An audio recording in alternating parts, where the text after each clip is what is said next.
Jerġgħu jiżdiedu l-vittmi tal-pandemija f'pajjiżna hekk kif bejn il-Ħamis u l-Ġimgħa tħabbru żewġt imwiet oħra, raġel u mara it-tnejn fl-eta ta' 77 sena illi mietu kaġun tal-Covid-19.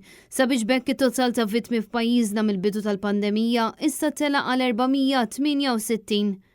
Din il-ġimgħa biss kellna 6 vittmi tal-Covid fil-waqt li f'ġimgħa waħda kellna total ta' 539 każ. Fil-fatt l-awtoritajiet tas-saħħa kkonfermaw li fl-aħħar sigħat kellna 56 każ ġdid ta' Covid-19 fil-waqt li fiequ 58 persuna oħra. Bekk it-total ta' każi attivi issa huwa ftit aktar minn 1000. Il-każi attivi inkludu l-pazjenti rikoverati fl-isptar Mater Dei li bħalissa huma 12, fosthom hemm 2 li jinsabu fit-taqsima tal-kura intensiva.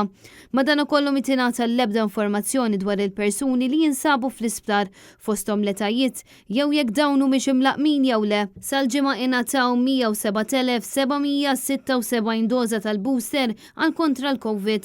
Intant il-virologu Chris Barbara waqt li kien intervistat fil-programm netejjem il-preżentatur kien Kutajjar ikkonferma li tfaċċa varjant ġdid ta' Covid-19. Rajna l-bieraħ aħbar oħra li smajna li ħareġ varjant ġdid. Iktar ma jkollok infezzjoni fil-popolazzjoni, iktar hemm ċans li da wieħed minnhom se jagħmel żball joħroġ varjant u dana issa tiġamlu is-sequencing tiegħu ġifieri tiġa nafu l-iżball fejn qiegħed. Chris Barbara sostna li għalkemm instab varjant ġdid ta' Covid-19 f'Malta, l-awtoritajiet qed jimxu fuq il-passi ta' pajjiżi oħra u ċerti azzjonijiet qed jittieħdu minnu fih. Fil-fatt Malta waqfet kull vjaġġar lejn numru ta' pajjiżi Afrikani fosthom l-Afrika t'isfel, in-Namibja, l-Eżodo, il-Botswana, l-Eżwatini u z-Zimbabwe.